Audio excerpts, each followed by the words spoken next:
Bonjour à tous, c'est Amélie, j'espère que vous allez bien. Aujourd'hui, nous nous retrouvons pour une vidéo dédiée à la question « Comment parler à ses anges et à ses guides ?» Donc, j'ai fait cette vidéo à la demande de certains d'entre vous, mais contrairement à d'autres personnes qu'on peut voir sur YouTube qui disent qu'ils canalisent, qui parlent à leurs anges et leurs guides, moi, je pense pas que je pourrais dire que je suis guidée de cette façon. Mais je suis effectivement guidée, et depuis longtemps. Et là, avec la 5D vers laquelle on va tous, je pense qu'on est tous énergétiquement appelés à monter notre vibration et je pense que ce sera de plus en plus facile d'avoir des guidances. Donc, je vous témoignerai de la façon dont ça se manifeste chez moi, comment j'arrive en fait à décrypter aussi beaucoup les signes, même si aujourd'hui je pense que j'arrive beaucoup plus à me connecter aussi à mon intuition. Moi, je partirai de là. Pour démarrer cette vidéo, j'ai aussi fait donc des recherches. J'ai essayé d'interroger des personnes qui parfois sentent qu'elles reçoivent des messages, mais certains parfois ne savent pas m'expliquer réellement comment ça se manifeste. Moi, j'ai déjà l'expérience de quelques ateliers où j'ai pu m'apercevoir de certaines choses. Donc, je vais essayer de partager tout ça avec vous en sachant que, comme d'habitude, je pense qu'il n'y a pas une méthode. N'oubliez pas qu'on expérimente chacun quelque chose et que si les choses se manifestent d'une certaine façon chez moi ou chez les gens où j'ai pu constater que ça se manifeste d'une façon ou d'une autre, peut-être que chez vous, il y aura encore d'autres manifestations. On est tous différents, d'accord? Donc, ne prenez jamais pour argent comptant une vidéo où on vous expliquera comment on parle à ses guides et ses anges. Alors, en sachant qu'en plus, ça dépend aussi de notre croyance. Si on va ailleurs qu'en Occident, peut-être que les gens parleront plutôt à leurs animaux totems. Les anges, les guides, c'est aussi en Occident. Vous voyez, on est déjà aussi un peu formaté par rapport à la culture dans laquelle on baigne. Donc, c'est pour ça que je reprendrai les choses à leur base. Pour moi, en fait, nous sommes guidés par notre intuition. Et ça se fait de deux manières. Soit on arrive à se connecter et on reçoit les messages de l'intérieur, soit on est aussi guidé de l'extérieur. Donc l'extérieur, ce qui est, je dirais, accessible à tous, peut-être plus facilement dans un premier temps, c'est je vais recevoir des synchronicités. Je me pose une question et comme par hasard, à la télé, je vais avoir la réponse. Et là, ça me parle et je me dis, waouh, c'est incroyable, je reçois la réponse à la question que je viens de poser. Les synchronicités, elles sont nombreuses, ce sont des événements ou alors vous allez rencontrer une personne, par exemple, donc qui va apporter la réponse à votre question. Vous allez trouver ça incroyable. Voilà, c'est la synchronicité. Alors, parfois, elles peuvent être aussi plus subtiles. Hein. Vous pouvez recevoir des symboles, donc par exemple aussi les heures miroirs. Alors, évidemment, après, ça dépend du niveau d'éveil de la personne. Est-ce que la personne, elle va absolument rester dans le mental, dans le terre-à-terre, et elle dit qu'elle croit pas à tout ça, elle va pas du tout faire attention, du coup, à tous ces petits détails. Maintenant, si vous êtes déjà un peu plus en phase d'éveil, vous allez forcément être interpellé. Si, je sais pas, moi, vous rencontrez 22h22 à tout bout de champ, au bout d'un moment, on se pose quand même des questions, je pense. Voilà. Donc ça, c'est la synchronicité externe, c'est ce qui nous permet de nous guider. Souvent, les synchronicités, elles viennent confirmer qu'on est sur le bon chemin. Mais attention, il y a des physiciens comme Philippe Guillemant pour qui la synchronicité peut parfois en fait essayer de vous ramener sur le chemin que vous vouliez quitter. Parce qu'il y a une sorte de résistance aussi à votre futur. Donc, dans tous les cas, ça reste une synchronicité et ça montre que vous êtes en train de bifurquer et que vous êtes sur le bon chemin. Donc ça, c'est pour les messages extérieurs. Il y a énormément de signes qu'on peut trouver, même des plumes. Enfin voilà, des tas de vidéos que j'ai aussi déjà partagées sur la chaîne parce que moi, personnellement, ça m'a guidée. Maintenant, les messages intérieurs. Donc pour moi, tout se fait essentiellement par l'intuition. Donc je vous rappelle rapidement ma position jusqu'à présent. L'intuition, c'est tout notre corps qui capte le champ d'information. On est un champ d'information nous-mêmes et on baigne dedans. Seulement, on ne le voit pas, c'est invisible, mais pourtant c'est bien réel et on est tous reliés par ça. Ce qui explique que dès lors, nous sommes connectés. On peut recevoir des messages à distance pour cette raison-là, puisque on est dans un réel tout, dans l'espace du vide qui est rempli de ce champ d'information qui est unique, ce champ de conscience. Donc en fait, ça explique que si moi j'augmente, j'ai davantage de conscience, je vais essayer aussi de monter la conscience générale. Donc mon changement au niveau individuel va contribuer au changement général. Certes petit à petit, mais petit à petit quand même.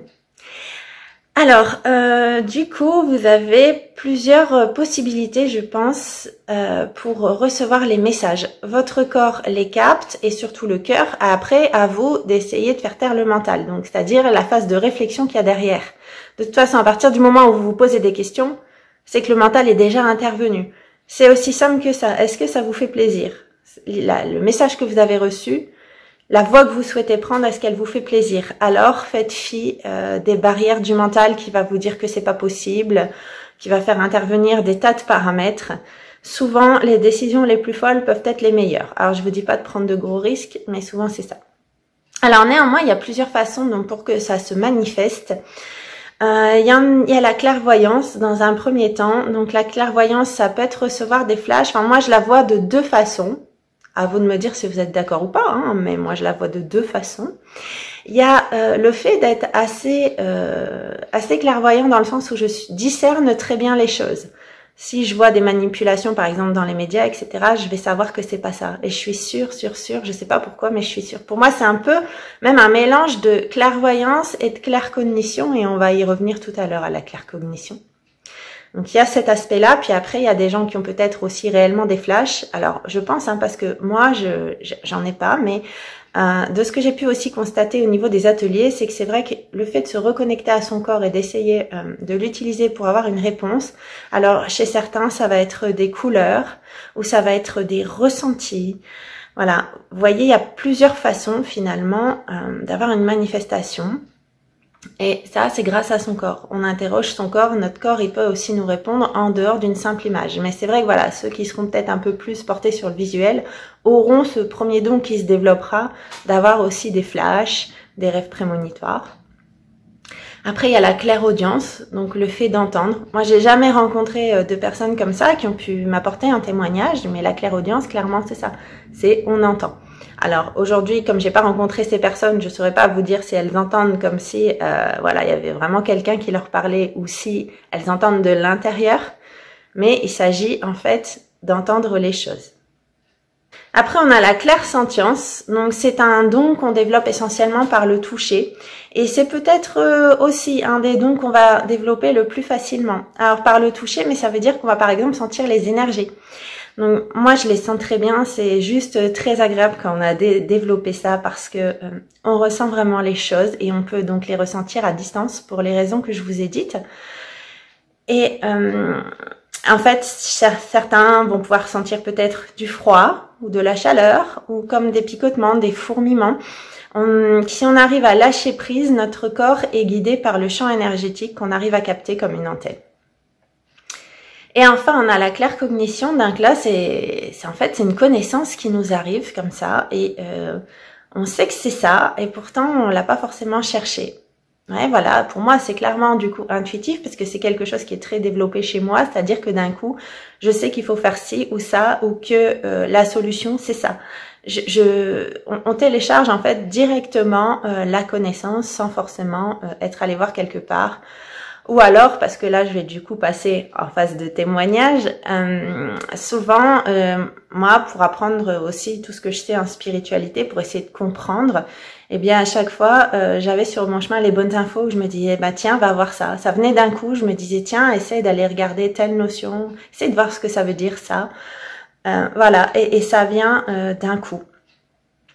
Alors sinon, moi, au niveau de mes perceptions, comment donc j'ai été guidée depuis le début, puisque du coup, je vous fais une phase de témoignage, je pense que c'est parlant, en sachant que chez d'autres, ça va certainement se manifester autrement, donc n'hésitez pas à compléter cette vidéo en commentaire pour aider ceux qui se demandent, parce que tout se manifeste différemment chez chacun. Donc moi, depuis que je suis petite, je suis assez guidée, je suis assez intuitive en fait, mais j'en avais pas conscience, parce que j'ai été aussi beaucoup barrée par le mental pendant longtemps.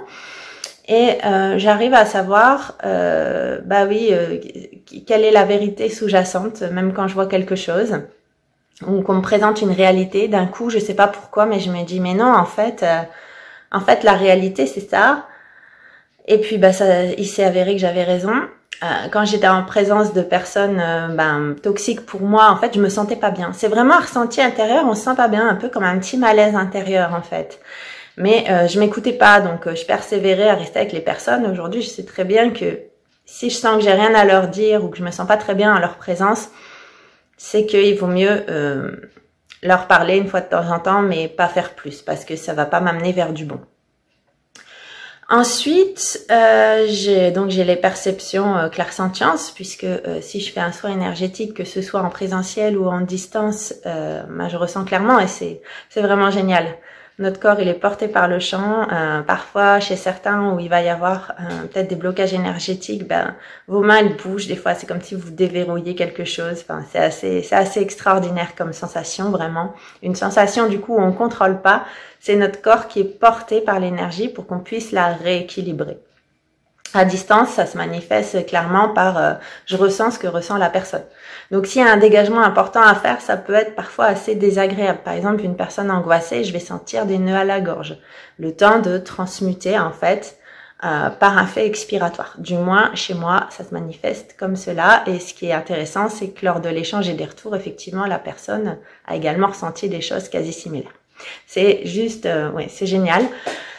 Et enfin, bien voilà, aujourd'hui, clairement, ça se développe assez récemment lorsque j'ai des inquiétudes ou autre sur quelque chose.